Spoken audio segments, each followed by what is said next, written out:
Again, we're in the halachot of carrying on Shabbat. So halakha again, as we said, clothing is mutar.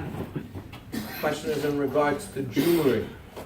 So, in general, jewelry, if it's worn by man or by woman, and it's the normal way how to wear the jewelry, it's mutar. Whether it's worn around the arm, person puts it around their hand, or around their neck, or on their finger, all that is mutar, it's not a problem. Even, poskim tell us, clips that are of jewelry. We're talking about that they're made of gold, they're made of silver, and they have some kind of clip that actually clips on, or that's pinned on to the clothing.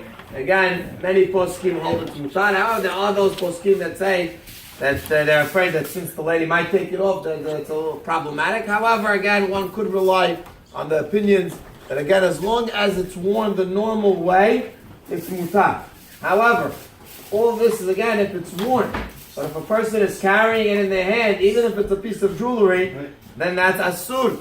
And therefore, if that's not the normal way of how to walk around with a piece of jewelry, it's not worn the correct way, it's not put on the right way, therefore, that would go under the guidelines of carrying, and therefore, one would not be allowed. Same thing would apply if a person wants to walk around with, they want to take a purse, they want to take other items, even though it may be, again, what they would usually do.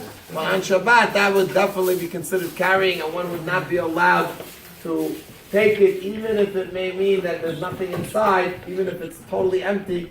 One is not allowed to take it and hold it by hand, and that would be asur. In regards to going away to other places. Now, many times, again, we don't realize, we go to places and we start seeing people carrying or this, and we assume that automatically there is an eruv, it's a good eruv, not a good eruv. The right thing to do is where you go, if you're going away, you should always ask people around in the area. There's a lot of different opinions in regards to eruvs. Eruv is a very, very complicated sugya. Whether you could make eruv in the first place, and even if you could make an eruv, is there people really that are checking the eruv, making sure that the eruv is up, making sure that everything is 100%. This is not an easy job. It's a very, very difficult task. It's people that have to be employed, usually week by week. They have to go around and they have to check it and they have to fix it. A lot of times, they put it up and then a truck came and knocked it down or something like this. That happens all the time. And if nobody's maintaining it, there's no eruv. The eruv is definitely not going to be there.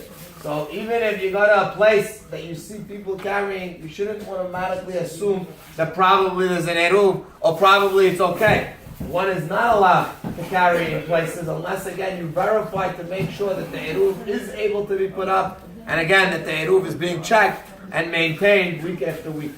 Last, a lot of times people make a mistake. They think, okay, I'm not going to carry, but I'll tell my kid to carry. My little kids say, I'm the bar mitzvah, it's okay.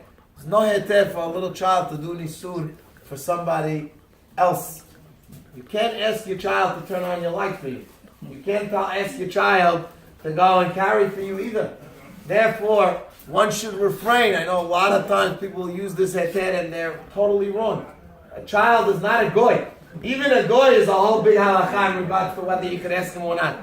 You're not allowed to tell your child or ask your child to do something that is forbidden for you to do. To tell your child, could you do it for me? Turn on the light, turn on the air conditioner, turn this, or go carry this. It's forbidden. Just like for you it's asur, it's also asur for you to tell the child. If the child does it on his own, that's a sugya of itself. Whether or not you have to stop him or not. Whether or not you have to tell the child, hey, you're not allowed to carry, it's Shabbat today. But for you to ask him, everybody agrees, no questions asked, that it's asur, and one would not be allowed to tell him not to carry a sidur, and not to push a stroller, and not any of that. If it's asur for you, it's asur for the child as well, and you can't ask him.